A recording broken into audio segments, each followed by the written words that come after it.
Voilà, donc j'aimerais aujourd'hui vous emmener sur un sujet qui me tient tellement à cœur, un sujet sur l'amour de Dieu, l'amour agapé, l'amour de Dieu qui nous libère de tout esprit de querelle.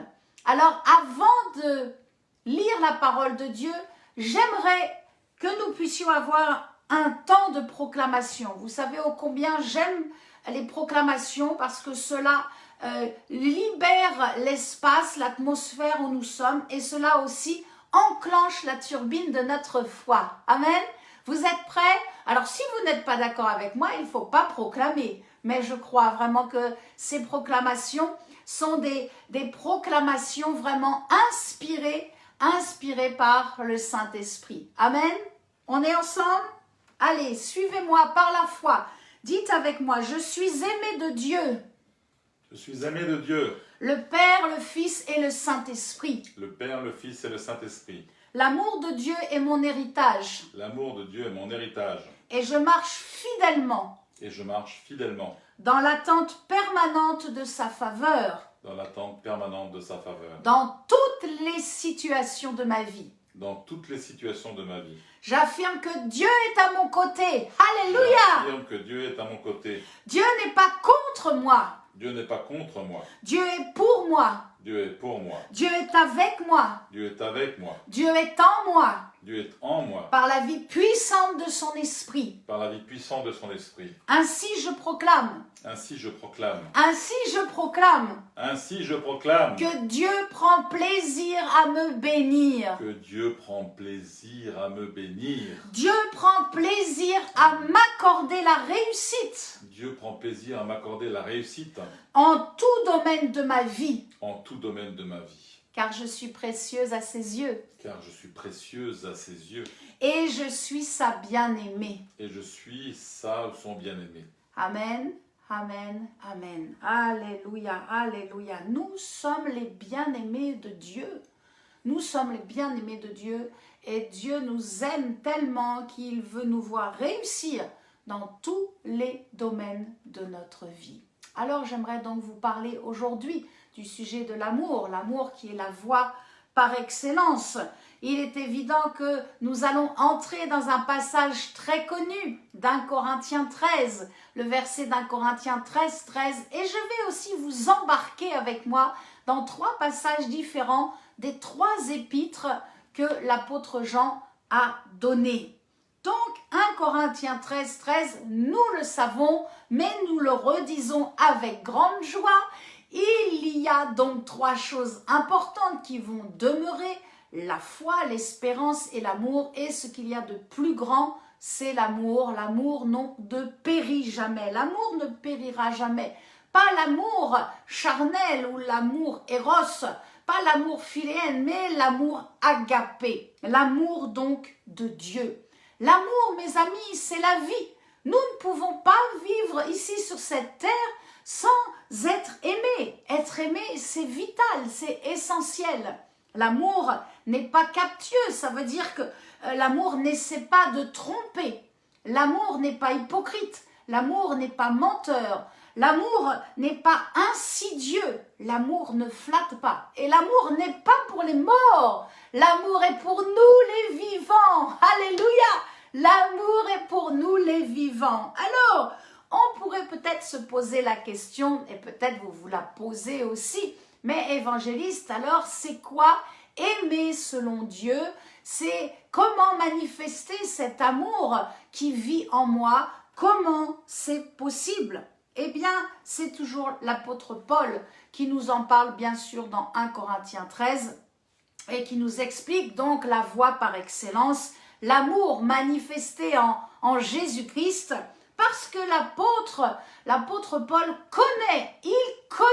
il l'a vécu, il sait, il connaît comment Dieu l'a aimé, d'où il est sorti et comment Dieu a manifesté son amour envers lui. Lui qui est un persécuteur, avant Saul de Tarse était un persécuteur des chrétiens, avant qu'il devienne l'apôtre Paul qui a écrit 80%, mes amis, 80% de la Nouvelle Alliance, ça a été écrit par l'apôtre Paul. Il connaît donc la patience et la bonté de Dieu. Waouh! L'apôtre Paul connaît la patience et la bonté de Dieu.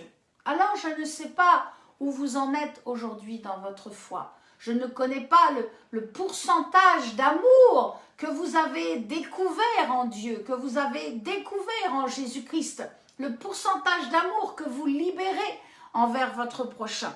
Mais en tous les cas, l'apôtre Paul, lui, commence dans 1 Corinthiens 13 en nous donnant 3 exemples de chrétiens. Et là, c'est là qu'il y a une remise en cause. Écoutez bien, suivez-moi bien.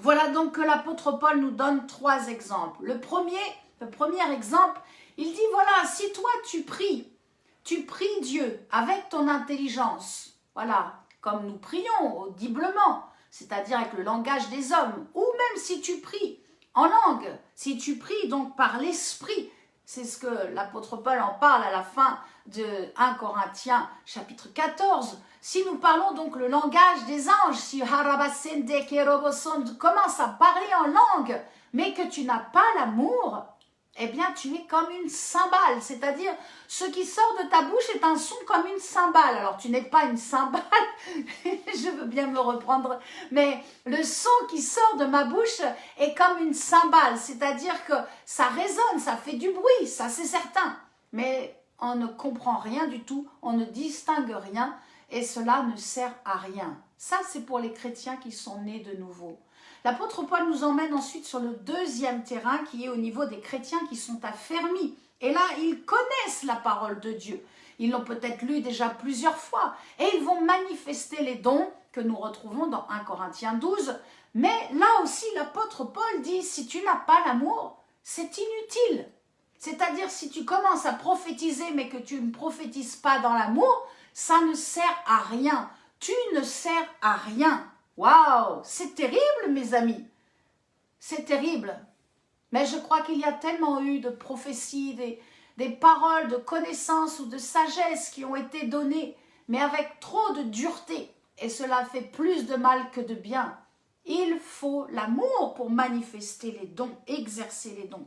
Et la troisième catégorie, c'est le simple chrétien, le fidèle, qui va donc faire du bien à son prochain. Il a rencontré Jésus et il l'a accepté comme son sauveur. Il va commencer à faire des œuvres, il va commencer à faire des dons financiers pour pouvoir soutenir les veuves, les orphelins, les plus démunis. Et là aussi, l'apôtre Paul dit, si tu fais cela, si tu donnes de ton argent, si tu donnes de ton temps, si tu donnes ne serait-ce que quelque chose même à manger pour ton prochain, mais que tu le fais sans amour, eh bien cela ne sert à rien. Cela ne sert à rien. Si tu le fais dans la contrainte, si vous donnez pour soutenir, pour faire du bien à votre prochain, je parle financièrement parlant, que vous donnez peut-être, je ne sais pas, peut-être vous avez déjà donné des choses dans une association, des vêtements et autres, vous dites, oh bah tiens, ça va me débarrasser. Et vous donnez, mais ça ne sert à rien. Il faut donner avec le cœur, il faut donner avec l'amour agapé, nous allons le voir. L'apôtre Paul, donc, je crois, n'a oublié personne dans ces 3 exemples. Et donc, nous devons comprendre comment aimer. Restez connectés avec moi. Comment aimer selon Dieu afin que nos prières soient efficaces, afin que nos œuvres demeurent éternellement et afin que nos dons soient utilisés. Nous avons besoin de manifester en premier l'amour. Si je prie et que je n'aime pas Dieu, cela ne sert de rien. Je vais prier parce que je vais en communion avec mon Père, je vais en communion avec mon Dieu. Il vaut mieux rien faire que de faire les choses, vous le comprenez, forcées, obligées dans la contrainte. Nous devons faire les choses avec amour. Et donc, voilà que l'apôtre Paul nous donne une liste bien détaillée de l'amour. Nous le connaissons, ce passage tellement merveilleux d'1 Corinthiens 13, de 4 à 7, qui nous donne donc 11 points. Je ne vais pas les détailler, les développer, ils parlent d'eux-mêmes. En 1, l'amour est patient. Les patients, waouh! Quand déjà tu es à la première marche, tu te dis, bon, eh bien, j'ai encore beaucoup de choses à réviser. Seigneur, change mon cœur. purifie mon cœur, lave mon cœur. Amen. L'amour est patient. 2, il est plein de bonté. 3, il n'est pas envieux, c'est-à-dire il ne va pas désirer posséder ce que l'autre a. 4 et 5, l'amour ne se vante pas, il ne s'enfle pas d'orgueil. L'amour nous rend humbles, car nous faisons tout par grâce. Amen. Et n'oubliez pas ce petit verset qui est tellement grand, voir l'autre plus grand que soi. Waouh. Voir l'autre plus grand que soi. Ça nous fait rester humbles et loin de l'orgueil. Amen. Mais le 6e point, ne fait point de rien de malhonnête. L'amour ne fait rien de malhonnête, bien sûr. Il n'y a pas de vol, il n'y a pas de suspicion, il n'y a pas d'adultère quand tu aimes. Quand tu aimes ta femme, tu ne vas pas aller voir une autre. Alléluia. Amen. Ne cherche point son intérêt. L'amour ne cherche pas son intérêt. L'égoïsme n'est pas dans le cœur de Dieu. Dieu aime et a tellement aimé qu'il a donné son Fils Jésus-Christ, afin que quiconque croit en lui ne périsse point, mais ait la vie éternelle. Oh, je ne vais pas vous parler du don, peut-être j'en parlerai sur une prochaine prédication, mais là j'aimerais appuyer ma prédication sur le point 8, l'amour ne s'irrite pas, il n'y a pas de colère, il n'y a pas d'irritation, il n'y a pas d'énervement, il n'y a pas une excitation charnelle. Il n'y a que la paix, la paix, la paix. Alléluia. L'amour ne soupçonne pas le mal. L'amour ne se réjouit pas de l'injustice. L'amour aime le vrai, aime l'authentique. Nous allons en parler aujourd'hui.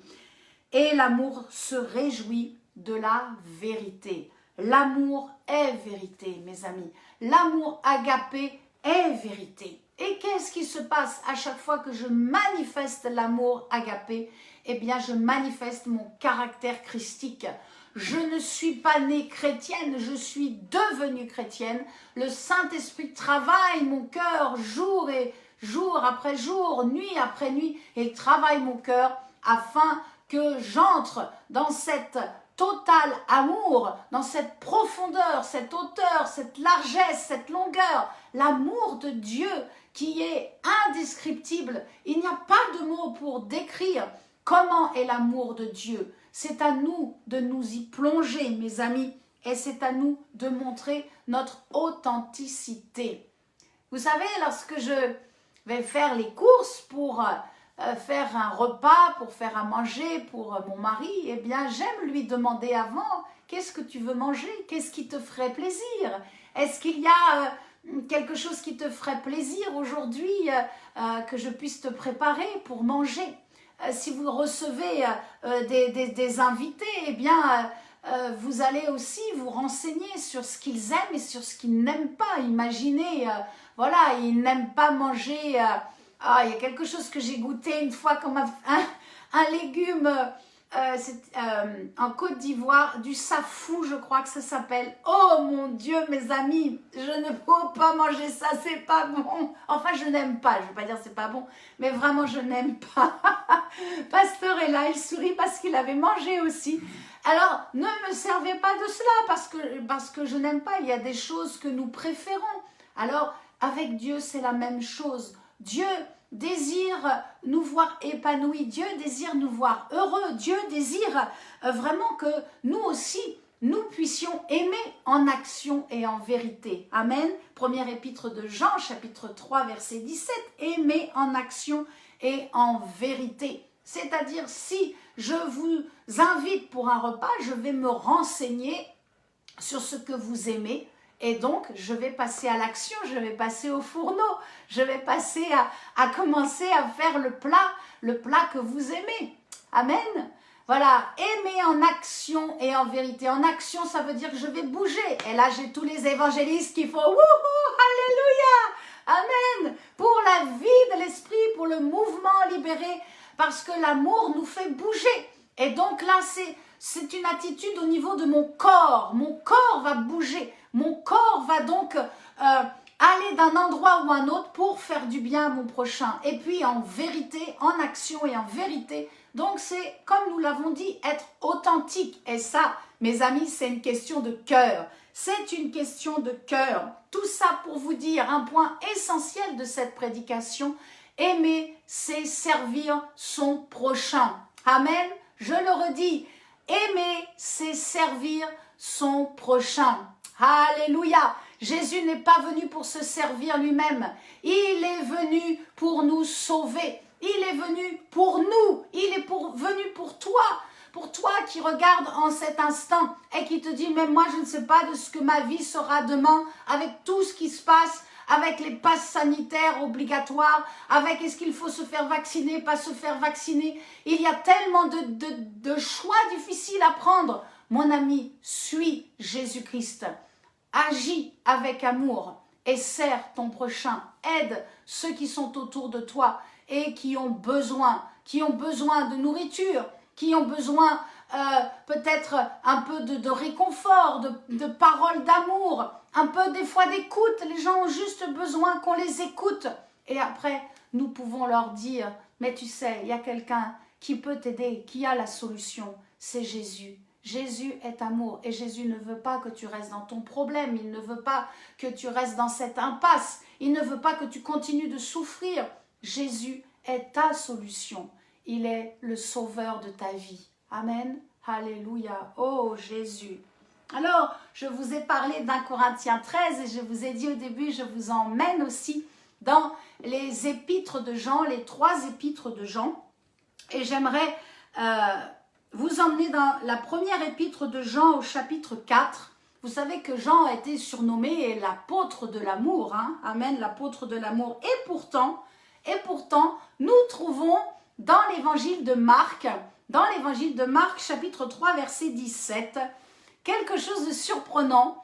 Jésus avait surnommé Jean, fils du tonnerre. Fils du tonnerre. Est-ce qu'on peut lire cela? Incroyable, hein? Jean, frère de Jacques, auquel Jésus donna le nom de Boanerges, la racine grecque qui s'appelle régaz. Alors, je ne sais pas si on dit régaz ou ragaz. Voilà, c'est la racine ragaz qui signifie fils du tonnerre.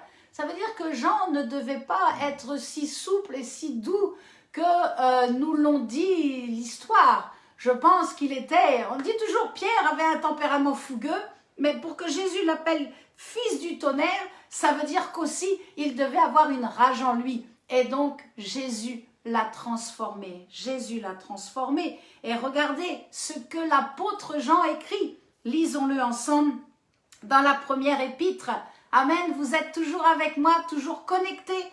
La première épître de Jean, chapitre 4, au verset 7. Nous commencerons au verset 7 jusqu'au verset 11. Bien-aimés, aimons-nous les uns les autres, car l'amour est de Dieu, et quiconque aime est né de Dieu et connaît Dieu. Celui qui n'aime pas n'a pas connu Dieu, car Dieu est amour. Ces 3 petits mots, Dieu est amour. L'amour de Dieu a été manifesté envers nous en ce que Dieu a envoyé, alléluia, son Fils unique dans le monde, afin que nous vivions par lui. Et cet amour consiste non point en ce que nous avons aimé Dieu, mais en ce qu'il nous a aimés et envoyé son Fils comme victime expiatoire pour nos péchés. Ah, merci Seigneur. Bien-aimés, si Dieu nous a ainsi aimés, nous devons aussi nous aimer les uns les autres. Nous devons. L'apôtre ne donne pas un conseil ni une recommandation comme Jésus souvent le faisait. Là, il dit c'est un commandement. Et il le dira un peu plus loin au verset 20 et 21. Je vous assure, c'est un commandement. Si quelqu'un dit, toujours au même endroit, mais un peu plus bas, versets 20 et 21. Si quelqu'un dit « j'aime Dieu » et qu'il haïsse son frère, c'est un menteur. Car celui qui n'aime pas son frère qu'il voit ne peut aimer Dieu qui ne voit pas.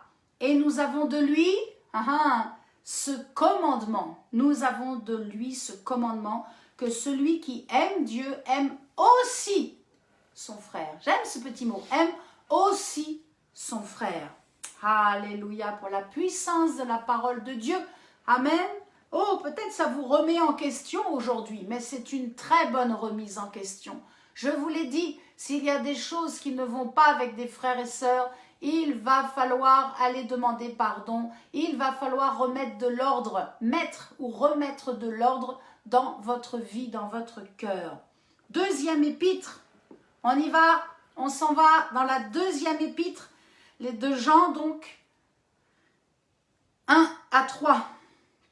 Deuxième épître de Jean 1 à 3. L'ancien à Kyria l'élu et à ses enfants que j'aime dans la vérité, et non pas moi seulement, mais aussi tous ceux qui ont connu la vérité. Là, l'apôtre nous emmène dans le sujet de la vérité. À cause de la vérité qui demeure en nous et qui sera pour nous pour l'éternité, écoutez bien, la grâce, la miséricorde et la paix seront avec nous de la part de Dieu le Père, de la part de Jésus-Christ, le Fils du Père, dans la vérité et l'amour. Dans la vérité et l'amour. Il est impossible de dire « j'aime Dieu » et de continuer à mentir. Vous ne pouvez pas être un menteur et aimer Dieu. Il y a un problème, il y a quelque chose qui ne va pas, parce que l'amour va avec la vérité. Lorsque j'aime Dieu, j'aime mon prochain, j'aime qu'il réussisse, j'aime, même si il est désagréable avec moi, peu importe, je le bénis et je bénis Dieu pour sa vie. Amen. L'amour va avec la vérité. C'est pour cela que l'apôtre Paul nommera ces 4 verbes qui sont inséparables dans 1 Corinthiens 13.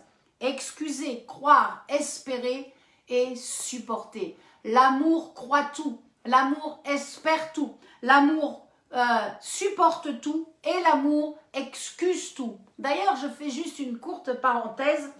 C'est curieux de ce que l'apôtre ne dit pas l'amour pardonne tout.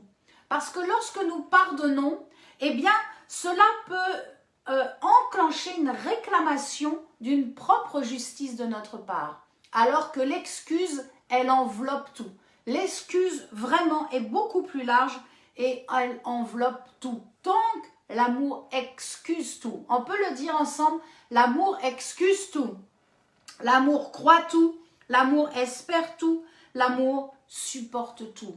Devant des paroles blessantes, mes amis, persévérons dans l'amour.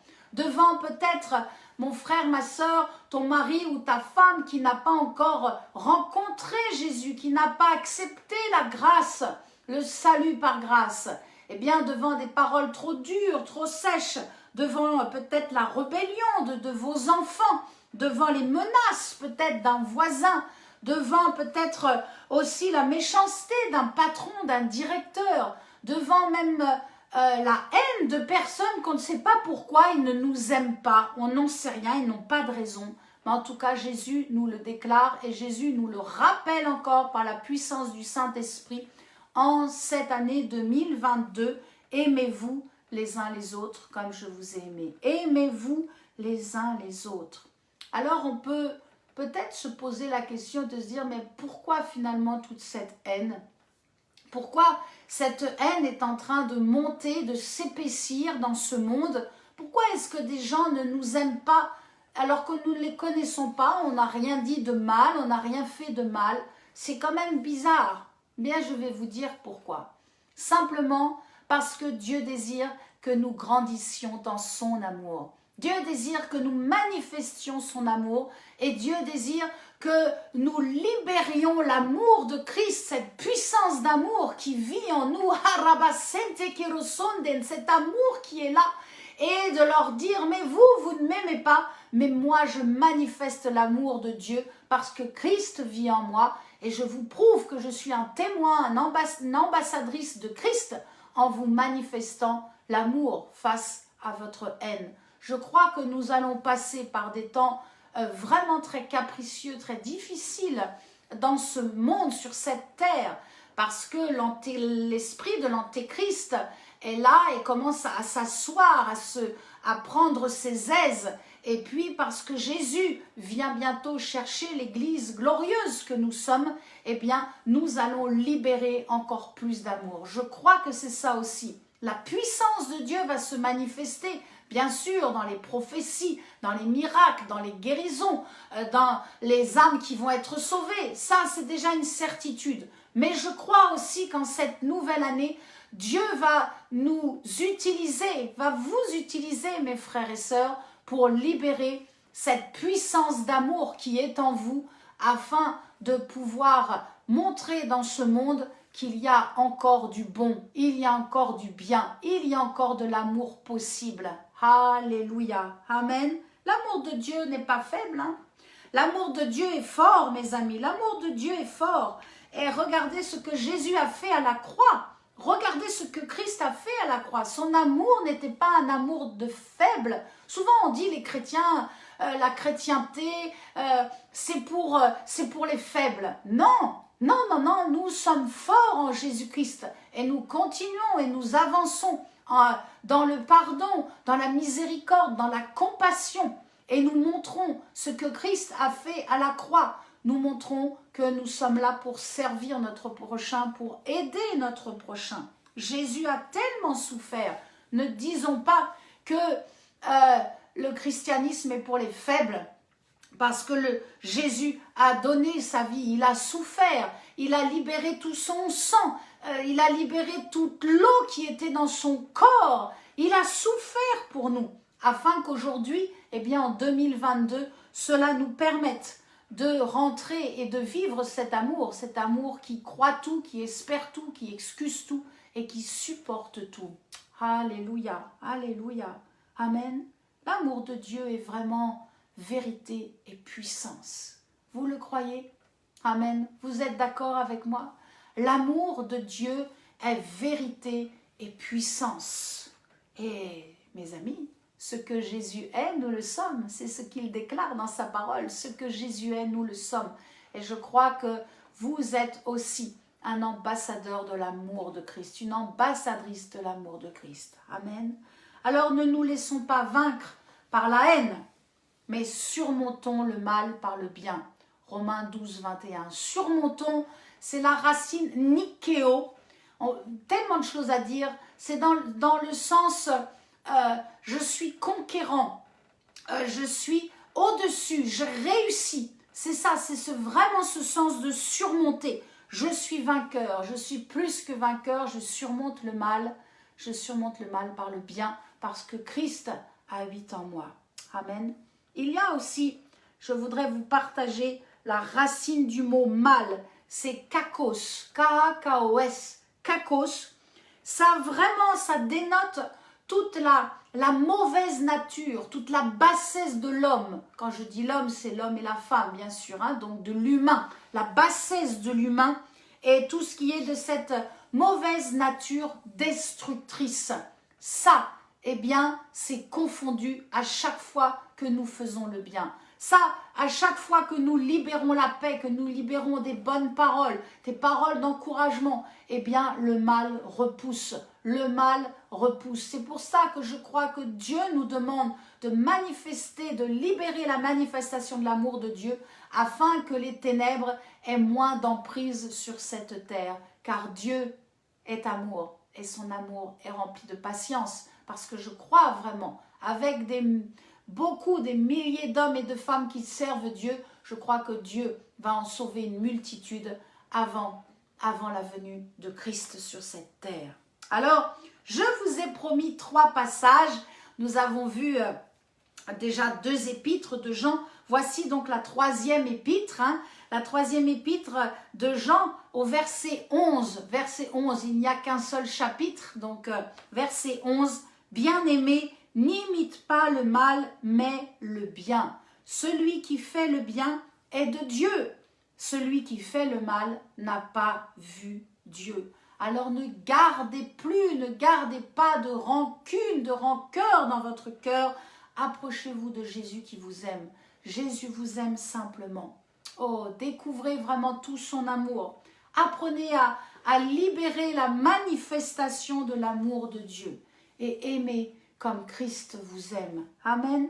N'ayons donc plus des élans d'irritation. Ne soyons plus captifs donc de tout esprit de querelle, car l'amour de Christ, eh bien, efface et chasse tout cela. Alléluia, alléluia. J'aimerais vraiment que face à cette haine qui monte, nous demeurions toujours paisibles. Je le proclame sur vous, je vais prier maintenant, je vais vraiment prier, afin que vous ne soyez plus captifs de toute fureur, peut-être de toute rage, de toute agitation, de toute querelle. J'aimerais vraiment prier maintenant pour vous. Alléluia. Roda Santa Karabashente Kerobosonden. Rodo Sonderen Dalain. Amen. Alléluia. Je proclame en cet instant, merci Saint-Esprit, c'est toi qui guides ma prière. J'élève mes mains maintenant vers vous et je proclame la paix de Dieu. Je libère vraiment la puissance de l'amour en vous. Tout ce qui est stocké, maintenant je le libère, je le délie au nom de Jésus-Christ. Et je proclame, je décrète et proclame que face à la haine, vous allez répondre par l'amour, par le pardon. Et s'il y a de la querelle en vous, j'ordonne à cet esprit de querelle de se taire. Esprit de vengeance, tais-toi au nom de Jésus-Christ. Esprit de fureur, esprit de rage, esprit de tonnerre, esprit qui vient pour détruire la paix, la vie. Je te bloque, je te neutralise et je te chasse dans les lieux arides au nom de Jésus-Christ. Je proclame la paix. Je proclame la paix qui surpasse toute intelligence. Je proclame l'amour qui surpasse toute connaissance. Alléluia! Pour la puissance de ta parole dans la bouche de mes frères et sœurs. Merci Seigneur. Merci Saint-Esprit. Alléluia. Romo Santa Karabasende. Là où vous êtes, vous pouvez commencer à parler en langue. Vous pouvez simplement prier et témoigner votre amour. Seigneur, nous t'aimons. Nous sommes tellement heureux de ce que tu viens bientôt. Nous t'aimons et nous te louons de ce que des multitudes d'hommes et de femmes vont te rencontrer, vont découvrir ton amour si merveilleux, ton amour qui excuse tout, ton amour qui croit tout, qui espère tout, et ton amour qui a tout supporté à la croix. Jésus, nous te glorifions. Je libère des moments d'adoration dans vos maisons. Au nom de Jésus-Christ, je libère des moments d'adoration, de louange, même au volant de votre voiture, lorsque vous êtes en train de marcher dans la rue, que les sons de louange, d'adoration à Jésus soient libérés et qu'ils montent jusqu'au palais du roi des rois, jusqu'au trône de Jésus qui est assis à la droite de Dieu, et de ce qu'en esprit et en communion d'unité d'esprit, eh bien, le cœur du Père libère sur vous tout son amour et sa bénédiction, et sa présence, son intimité, sa plénitude. Alléluia. Alléluia. Merci pour les temps que vous allez vivre dans la plénitude du cœur du Père. Merci pour ces moments de gloire que l'Éternel va vous accorder dans cette proximité avec lui. Alléluia. Alléluia. Nous te donnons toute la gloire, Seigneur. Merci, Père. Merci, Jésus. Merci, Saint-Esprit. Face à tous ceux qui nous outragent, nous les aimons, nous leur pardonnons. Face à tous ceux qui disent du mal de nos vies, de nos ministères, de serviteurs, des servantes de Dieu, nous leur pardonnons. Nous les bénissons au nom de Jésus-Christ. Face à toute cette haine croissante, nous continuerons de libérer notre amour, notre adoration pour Dieu et notre amour pour notre prochain. Au nom de Jésus-Christ. Amen, amen, amen.